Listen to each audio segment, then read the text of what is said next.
Assalamualaikum warahmatullahi wabarakatuh. Ketemu lagi dengan saya Rastia Dia Puji Astuti dengan NIM 72114190028.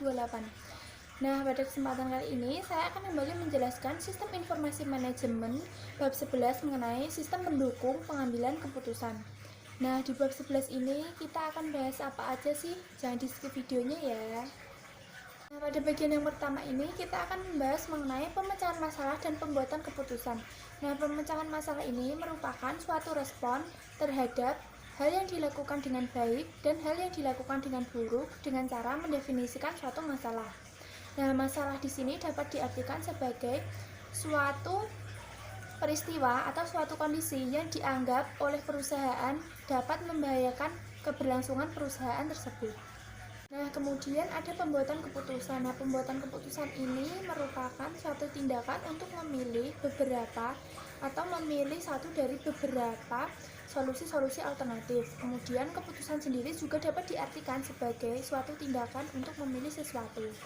Nah, selanjutnya ada fase pemecahan masalah. Nah, fase pemecahan masalah ini terdiri dari 4 aktivitas. Yang pertama ada aktivitas intelijen. Nah, aktivitas intelijen ini yaitu aktivitas untuk mencari di sekitar lingkungan apa yang harus dipecahkan. Kemudian yang kedua ada aktivitas perancangan. Nah, aktivitas perancangan ini yaitu menemukan, mengembangkan, atau melakukan tindakan-tindakan yang sekiranya mungkin untuk dilakukan.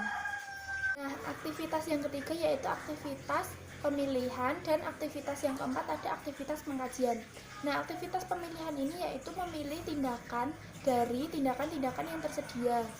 Kemudian aktivitas pengkajian yaitu mengkaji tindakan-tindakan yang telah dilakukan di masa lalu.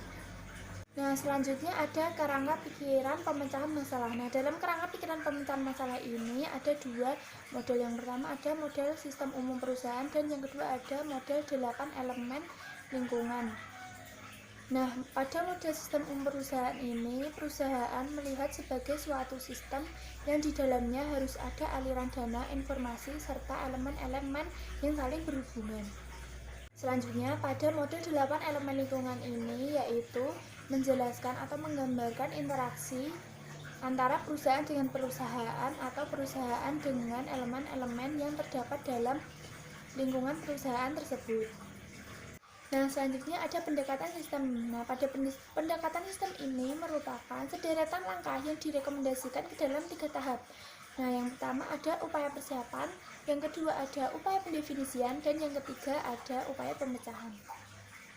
Selanjutnya ada pentingnya cara pandang sistem. Nah, tujuan dari pentingnya cara pandang sistem ini yaitu yang pertama mencegah manajer agar tidak kebingungan dengan detail pekerjaan. Yang kedua, menekankan betapa pentingnya jika perusahaan memiliki tujuan yang baik.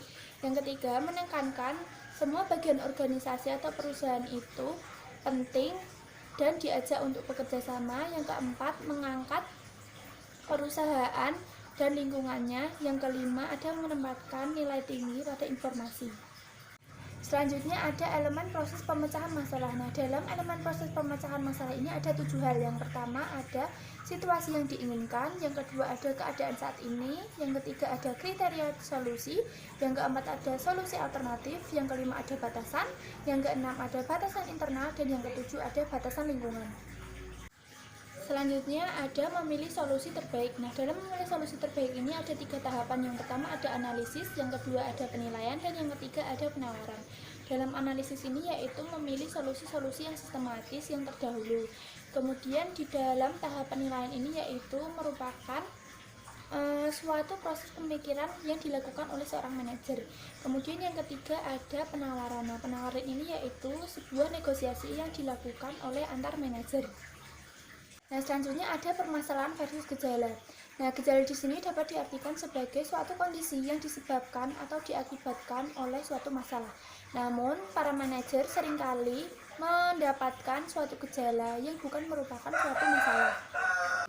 Nah, selanjutnya ada struktur permasalahan. Struktur permasalahan di sini ada 3. Yang pertama ada masalah terstruktur. Nah, masalah terstruktur ini adalah masalah yang memiliki hubungan antar elemen di dalamnya dan hubungan tersebut dapat dipahami oleh semua orang yang memecahkan masalah. Kemudian ada masalah yang tidak terstruktur. Nah, masalah yang tidak terstruktur ini yaitu masalah yang tidak memiliki hubungan antar elemen dan dapat dipahami oleh semua orang yang memecahkan masalah.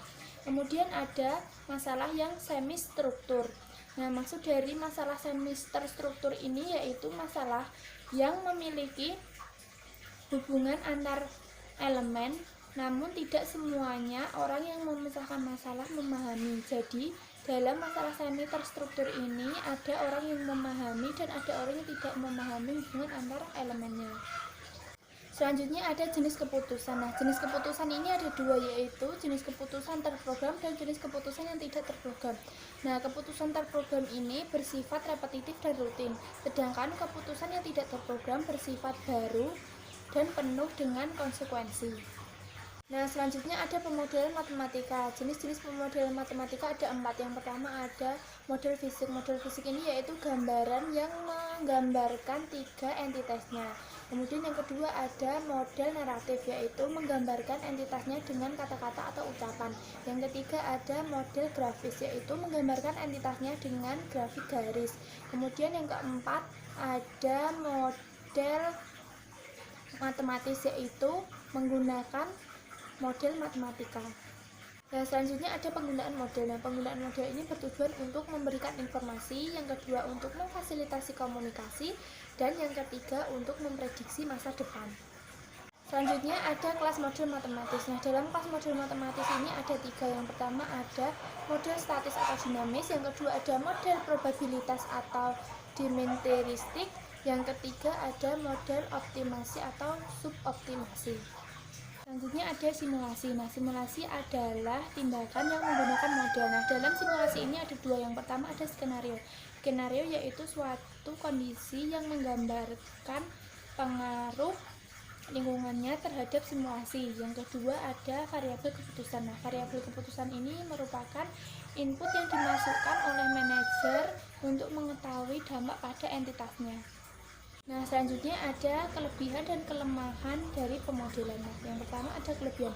Kelebihan dari pemodelan tersebut antara lain yang pertama, proses pemodelan dapat dijadikan sebagai pengalaman belajar.